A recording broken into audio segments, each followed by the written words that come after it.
Bismillahirrahmanirrahim. Alhamdulillah nahmaduhu wa nasta'inuhu wa nastaghfiruh. Wa na'udzu billahi min shururi anfusina wa min sayyiati a'malina. Man yahdihillahu fala mudilla lahu wa man yudlil fala hadiya lahu. Asyhadu an la ilaha illallah wahdahu la syarika lah. Wa asyhadu anna Muhammadan abduhu wa rasuluh la nabiyya ba'da. Allahumma salli wa sallim ala nabiyyina Muhammad wa ala alihi wa sahbihi ajma'in, amma ba'd. Hadirin dan hadirat serta para pemirsa yang saya hormati. Assalamualaikum warahmatullahi wabarakatuh. Alhamdulillah, dengan izin Allah kita hari ini telah memasuki tahun baru Hijriah 1445. 1 Muharram 1445 bersamaan dengan 19 Julai 2023. Walaupun hari ini diisytiharkan sebagai public holiday untuk seluruh Malaysia, namun kita manfaatkan masa lapang ini untuk menambah ilmu dengan salah satu nama Allah yang paling popular selain lafzul jalalah Allah yang telah kita jelaskan minggu lalu. Hari ini kita akan bahas nama Allah Ar-Rabb. Tidak kurang 900 kali Rabb disebut dalam Al-Quran. Nama Allah Ar-Rabb disebut dalam hadis Nabi tak dapat dihitung banyaknya. Kita umat Islam bila memohon kepada Allah selalu menggunakan istilah Ya Rabb atau Rabbi atau Rabbana. Selain daripada Allahumma atau Ya Allah, Ya Rabb termasuk panggilan kita yang paling kerap ketika memohon kepada Allah. Pertama sekali yang timbul pertanyaan, apakah ada dalilnya dari Quran atau sunnah Nabi bahwa Allah itu punya nama Rabb? Ada. Sungguh banyak. Dalam Quran saja tak kurang dari 900 kali diulang. Antara lain firman Allah dalam surat Ibrahim ayat 41. Allah berfirman, A'udzubillahi minasyaitonir rajim. Rabbana ighfirli wa liwalidayya wa lil mu'minina yauma yaqumul hisab. Oh Tuhan, wahai Rabb kami, wahai Tuhan kami, ampunkanlah dosaku dan dosa kedua ibu bapakku dan dosa orang-orang beriman lainnya pada hari terjadinya hisab, yaitu hari kiamat. Allah Subhanahu wa taala juga menyuruh agar Nabi Muhammad sallallahu alaihi wasallam dilindungi dari gangguan atau bisikan syaitan. Firman Allah dalam surat Al-Mu'minun ayat 97. Wa qur rabbi a'udzubika min hamazati syayatin. Dan katakanlah hai Muhammad, ya Tuhanku, Rabbi, wahai Rabbku, aku berlindung kepada engkau dari bisikan-bisikan syaitan. Cukuplah. Dua itu daripada 900 perkataan Rabb yang terdapat dalam Al-Quran. Adapun dalam hadis Nabi, sangat banyak. Sekarang kita berpindah kepada makna Ar-Rabb. Memahami makna nama Allah Ar-Rabb sangat mustahak.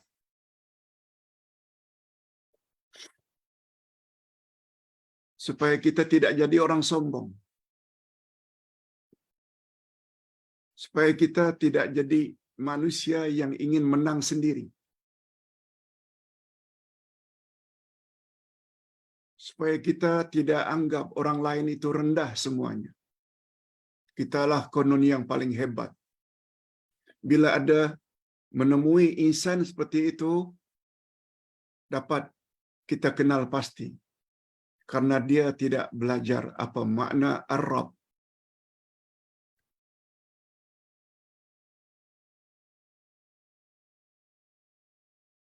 Ar-Rabb menurut bahasa mencakupi banyak makna. Al-Malik, yang artinya yang memiliki atau raja. As-Sayyid, penghulu segala-galanya. Al-Mudabbir, yang mentadbir, yang mengurus, yang mengatur. Itu semua terkandung di dalam nama Allah Ar-Rabb. Dia juga membawa makna Al-Qayyim,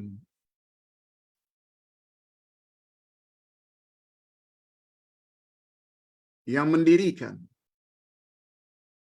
Dia juga mengandung makna Al-Murabbi, yang mengasuh atau yang mendidik. Al-Mun'im, yang memberi nikmat. Al-Muslih, yang memperbaiki. Al-Ma'bud, yang berhak disembah. Semua makna itu tercakup di dalam nama Allah Ar-Rabb.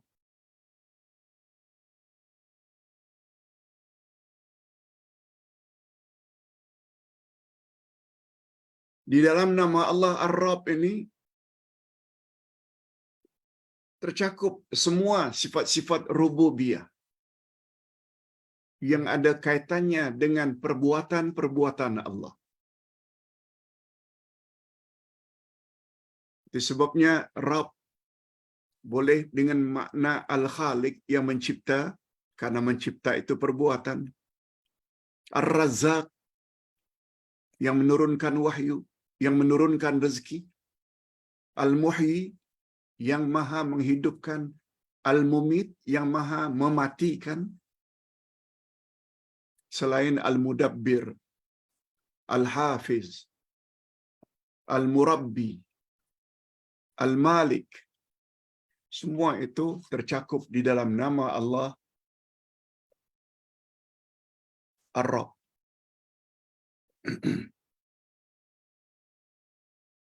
Hanya saja hadirin dan hadirat, berbeza dengan nama Allah lafzul jalalah Allah, hanya khas untuk Allah, tapi Ar-Rabb tidak. Tergantung Rabb itu kita sandarkan pada apa. Kadang-kadang dia membawa makna Allah, kadang-kadang boleh juga Rabb itu ditujukan kepada selain Allah.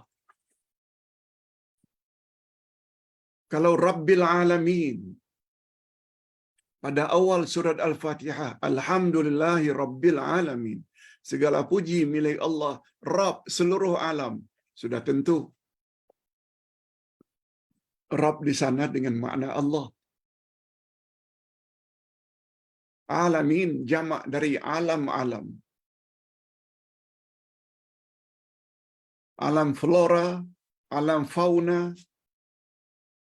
alam malaikat, alam jin, alam manusia, alam kubur, alam akhirat. Itu semuanya alam-alam. Pemiliknya adalah Allah. Itu bila Rabb itu disebut secara mutlak. Tetapi bila Rabb itu disebut dengan kita idhafahkan atau kita sandarkan kepada makhluk. Terkadang-kadang ia membawa makna selain Allah. Ustaz buat contoh. Rabbul Ghanam.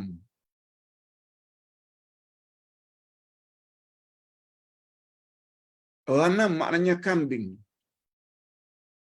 Ahmad adalah Rabbul Ghanam. Rabbul Ghanam maknanya penggembala kambing.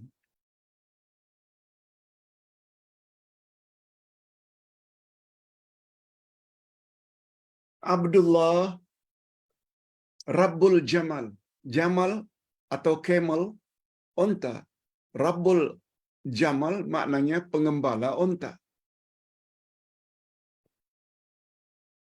Zubaidah Rabbatul Bait. Rabbatul Bait bukan maknanya Tuhan rumah, bukan. Suri rumah. Itu sebabnya dalam pasport, dalam bahasa Arab, kalau wanita itu dikatakan suri rumah, dia akan letak Rabbatul Bait, yaitu suri rumah.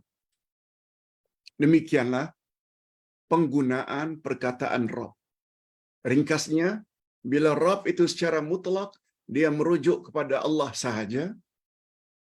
Tapi bila Rabb itu disandarkan kepada makhluk, kadang-kadang membawa makna Allah seperti Rabbul Alamin, seperti Rabbus Samawati wal Ard, Tuhan adalah pencipta langit dan bumi. Tetapi Rabbul Ghanam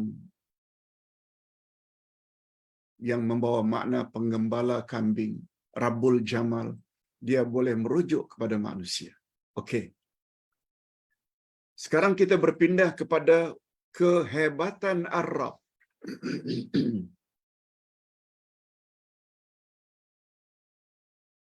Kehebatan nama Allah Ar-Rabb tiada tandingannya. Sebab semua makna rububiyah kembali kepadanya. Dia yang mencipta seluruh alam. Dia yang memiliki seluruh alam. Dia mentadbir seluruh alam. Segala sifat kesempurnaan hanya miliknya. Segala puji-pujian hanya miliknya. Segala kelebihan dan kebaikan hanya milik Allah. Tiada satu pun atau tidak ada seorang pun yang menyekutuinya. Sebabnya apabila dalam masyarakat ada keyakinan kononnya pawang dapat menurunkan hujan atau pawang dapat mengalihkan hujan, dia boleh membawa kepada syirik. Itu namanya syirik rububiyah. Sebab yang mempunyai kuasa menurunkan hujan, menahan hujan, hanya milik Allah. Tak ada kuasa pada makhluk.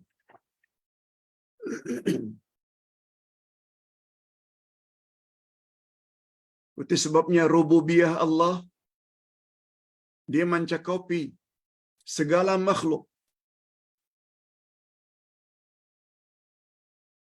Hatta malaikat, jin, manusia, binatang, tumbuh-tumbuhan. Semuanya tertakluk kepada rububiyah Allah. Sebab Allah yang cipta mereka. Ayah Allah yang memberi mereka segala kemudahan. Oksigen, makan, minum, tempat. Itu maksudnya. Itu sebabnya doa yang paling banyak disebut adalah nama Allah Rabb. Karena dia memiliki segala-galanya. Memberi seseorang manfaat seperti memberi rezeki, memberi kesehatan, itu hak Allah. Atau menghindarkan seseorang dari malapetaka, bencana, itu juga adalah kerjanya Rabb. Sebagai contoh, nama Allah Ar-Rabb ini selalu disebut dengan nama Allah yang Maha Agung. Ismullahil A'zam. Nama Allah yang paling agung. Sebagai contoh, Nabi Adam dan Siti Hawa, datuk dan nenek kita, ketika mereka mohon ampun kepada Allah terhadap dosa yang mereka lakukan, yaitu mendekati pokok larangan, mereka dengan kerendahan hati menyebut, Rabbana zalamna anfusana. Ya Allah, kami telah zalimi diri kami. Mereka panggil Rabbana. Nabi Ibrahim ketika minta diampuni oleh Allah, juga minta agar diampuni oleh Allah orang-orang beriman, lagi-lagi menggunakan Rabbana firli wali walidayya walil mu'minin. Ya Allah, ampunkanlah dosaku dan dosa kedua ibu bapakku dan dosa orang-orang beriman. Rabbana lagi. Begitu juga Nabi Musa gunakan Rabbi lagi. Rabbi inni lima anzalta ilayya min khairin faqir. Ya Tuhanku, wahai Rabbku, sesungguhnya aku sangat memerlukan sesuatu kebaikan yang Engkau turunkan kepadaku. Faqir. Nabi Musa mengaku dirinya faqir sebab Allah Maha Kaya. Nabi Muhammad sallallahu alaihi wasallam juga disuruh oleh Allah memohon agar dilindungi daripada bisikan-bisikan syaitan. Wa qur rabbi a'udzu bika min hamazati syayatin.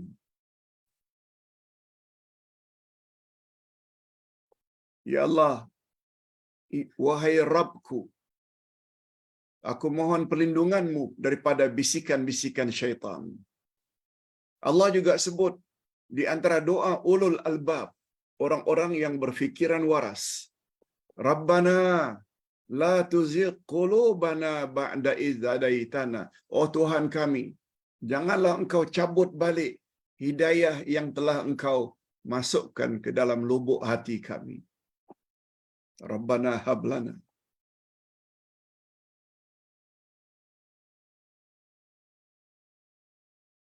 Begitu juga doa ibadur Rahman, hamba-hamba Allah.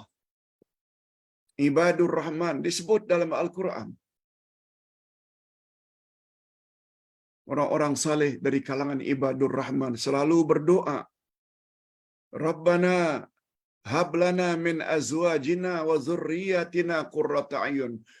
Wahai Rabb kami, berilah kami pasangan hidup dan zuriat keturunan yang menyedapkan pandangan mata dan hati kami.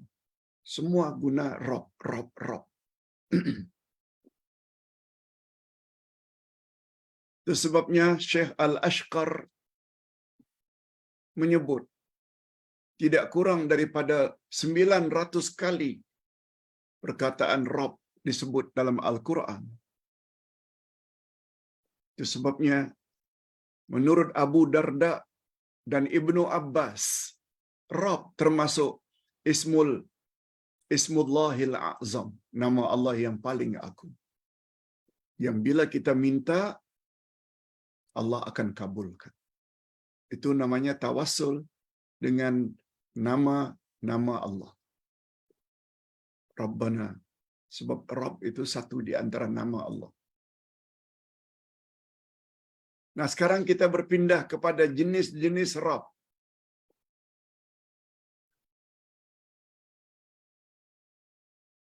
Hadirin dan hadirat, sebelum Ustaz sebut jenis-jenis Rabb ini, bagus juga kita tahu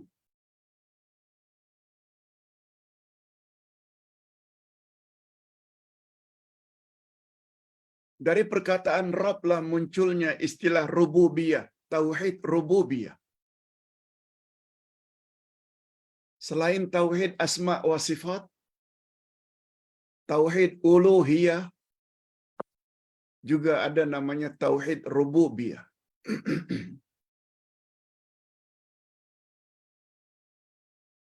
Kalau tauhid asma wa sifat, dia ada kaitannya kita mentauhidkan Allah dari sudut nama-nama dan sifat-sifatnya.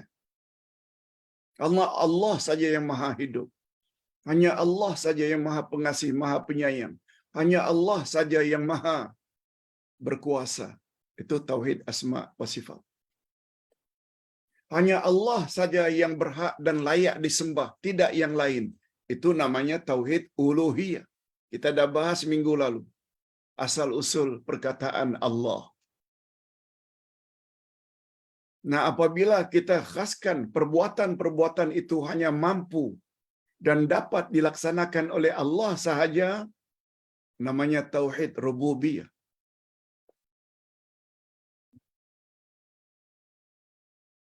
Itu sebabnya memahami tauhid dari sudut rububiyah, asma wa sifat uluhiyah sangat berguna.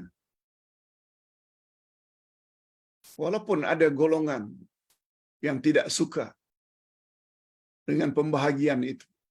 Kononnya tak pernah ada pembagian itu di zaman Nabi. Tunggu dulu. Awak ada baca tak Quran? Awak faham tak Al-Quran? Berapa banyak nama-nama Allah dalam Al-Quran Allah sebut? Ar-Rahman, Ar-Rahim, Malik, Rabb. Dari sudut itu, bila kita mentauhidkan nama-nama dan sifat Allah, namanya tauhid asma wa sifat. Kalau dari sudut perbuatan-perbuatannya, Allah yang menghidupkan, mematikan, menurunkan rezeki. Allah yang mencipta, Allah yang memiliki, Allah yang mentadbir. Tidak ada selain Allah yang boleh berbuat demikian. Tauhid itu namanya tauhid rububiyah. Bila kita mentauhidkan Allah dengan keyakinan hanya Allah saja yang berhak disembah, tidak yang lain, itu namanya tauhid uluhiyah. Di mana susahnya?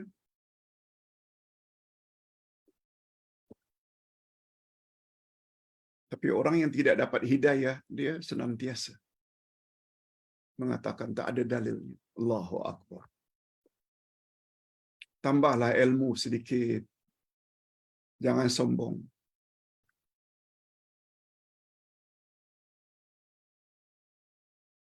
Cuma tauhidnya orang-orang kafir, dia terbatas kepada tauhid rububiyah dan asma wa sifat. Mereka juga percaya yang turunkan hujan adalah Allah. Mereka juga percaya Allah memiliki sifat-sifat sempurna.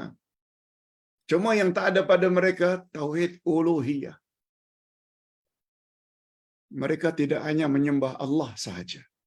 Ini satu-satunya pembeza antara Muslim dengan kafir. Okey. Sekarang tauhid rububiyah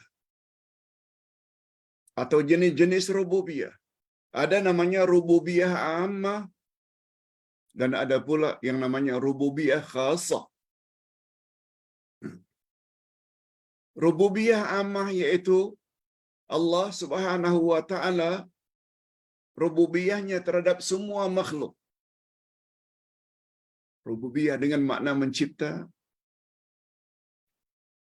memberi saraan hidup, menghidupkan, mematikan, sama ada makhluk itu bernama malaikat, jin, manusia, binatang, tumbuh-tumbuhan. Itu namanya rububiyah ammah. Termasuk kita. Tergantung kepada rububiyah ammah.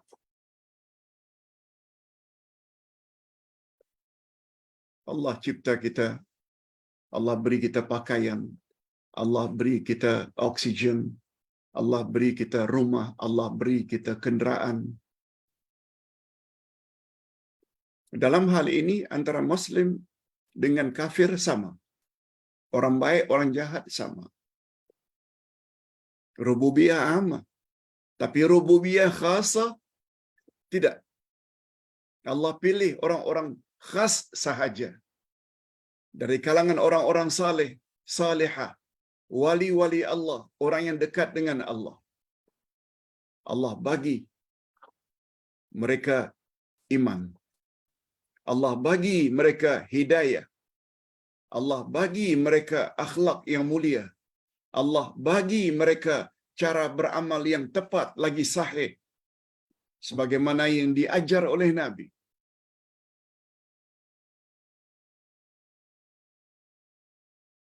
Mudah-mudahan bapa-bapa dan ibu-ibu kita termasuk ke dalam golongan orang-orang yang layak mendapat rububiyah khasah ini. Walaupun kadang-kadang kita dimusuhi.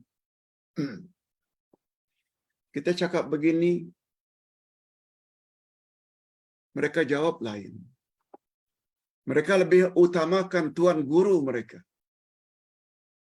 daripada hadis Nabi yang sahih. Padahal Nabi suruh kita sallu kama ra'aitumuni usalli. Salatlah kamu sebagaimana kamu tengok cara aku salat. Memanglah kita tak tengok.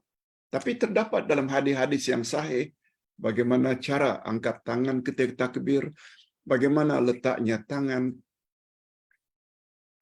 di dada, di atas pusat, bagaimana cara rukuk, bagaimana i'tidal, bagaimana cara sujud, apa yang patut dibaca. Islam bukan agama nenek moyang. Islam agama Allah yang dibawa oleh Rasulullah. Itu sebabnya syarat amal diterima, khasnya ibadat, pertama ikhlas lillah, jangan buat syirik. Yang kedua, ittiba'ur rasul, ikut cara Rasul. Nah, sekarang kita sampai ke bahagian yang terakhir, yaitu kesan beriman kepada nama Allah Ar-Rabb. Bapak-bapak dan ibu-ibu serta para pemirsa yang saya hormati,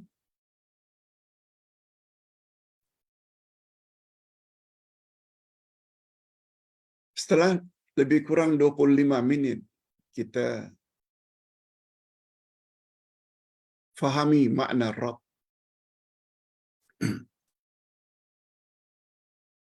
dia mesti membawa kesan positif kepada diri kita.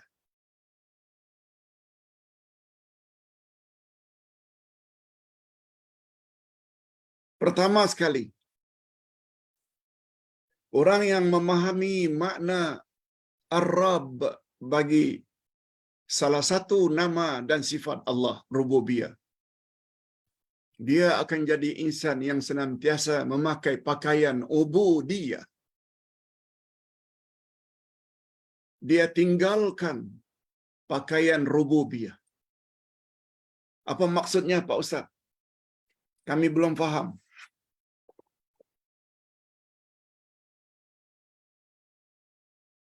Dia hendaklah senantiasa memakai pakaian ubudiyah. Ubudiyah dari kata abdun. Ubudiyah dari kata ibadat. Ibadat maknanya merendah diri.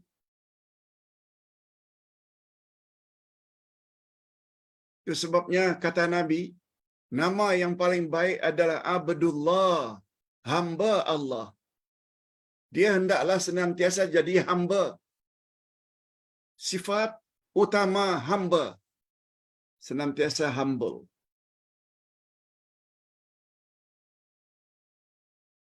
Tawadhu', merendah diri.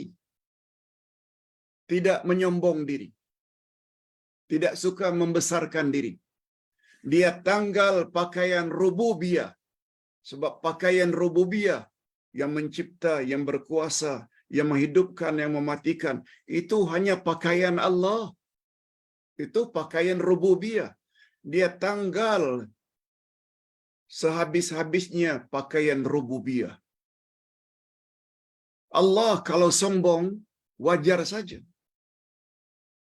Allah kalau katakan dirinya sempurna, wajar saja.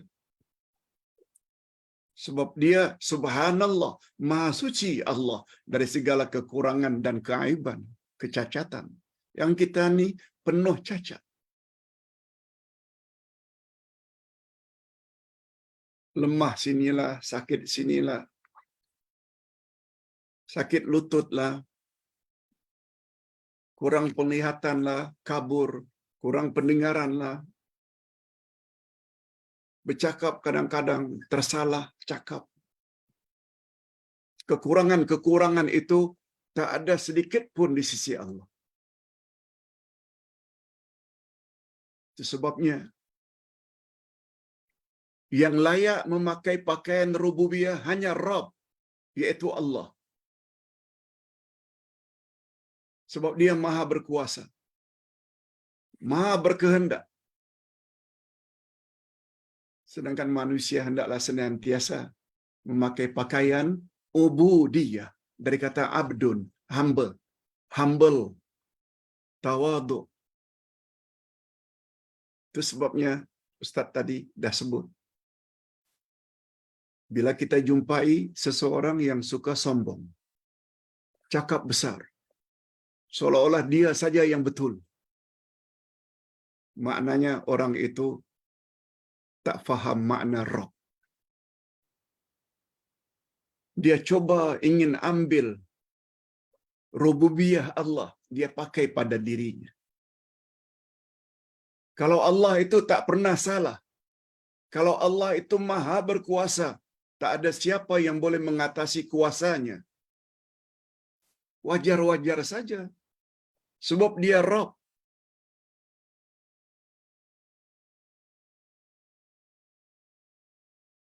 Oleh sebab itu,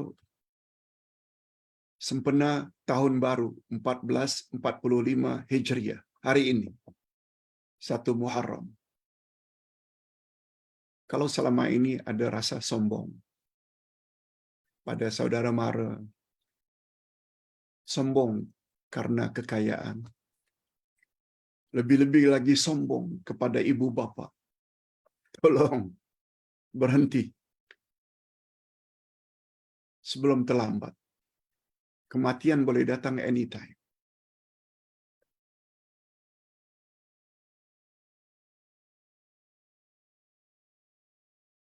Tanggalkan pakaian rububiyah.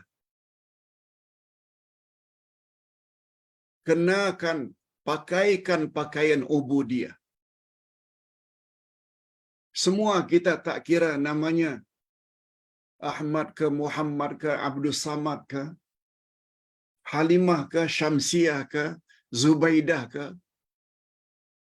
sila pakai pakaian ubudiyah. Humble senantiasa. Jangan sekali-kali memakai pakaian rububiyah, sebab itu hanya milik Allah. Okey, itu satu. Pengajaran yang kedua, dia akan meninggalkan segala sifat rububiyah dari dirinya.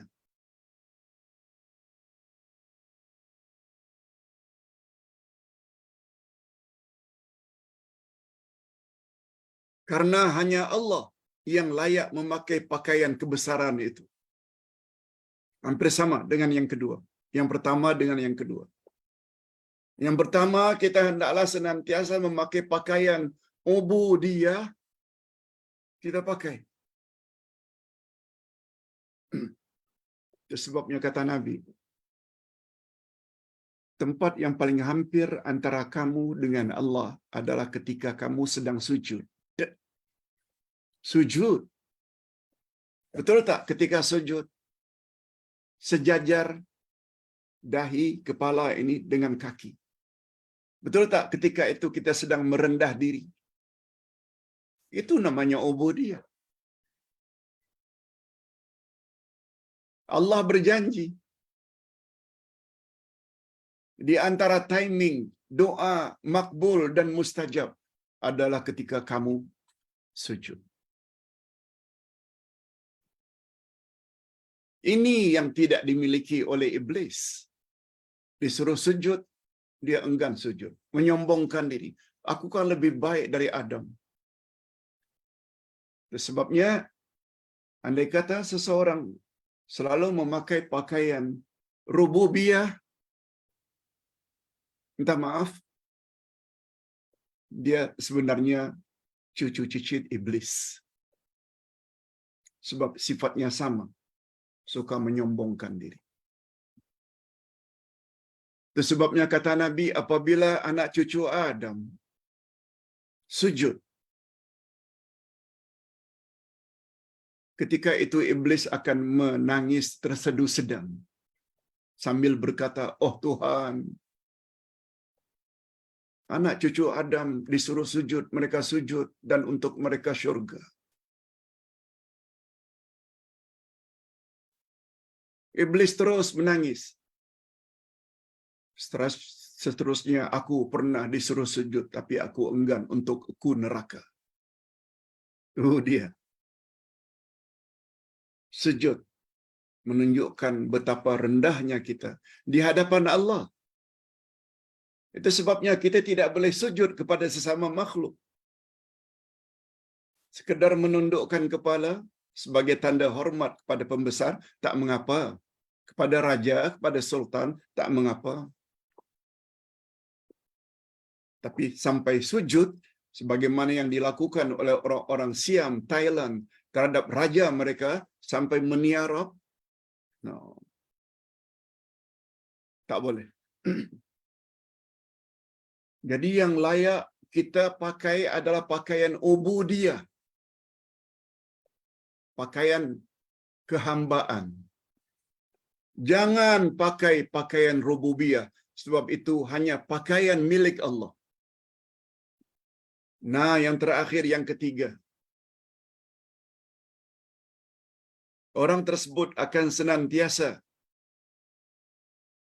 mendidik dirinya agar senantiasa taat kepada Allah, sesuai dengan sunnah Nabi Muhammad sallallahu alaihi wasallam. Apa sebab? Karena segala-galanya sifat rububiyah milik Allah. Dia hendak hidupkan kita, hendak matikan kita, dia hendak sehatkan kita, dia hendak sakitkan kita, itu hak dia. Itu sebabnya sikap kita tak boleh bangkang, tapi taat kepada Allah Azza wa Jalla. Dan ketaatan kita itu hendaklah bersesuaian dengan ajaran yang dibawa oleh Nabi Muhammad sallallahu alaihi wasallam.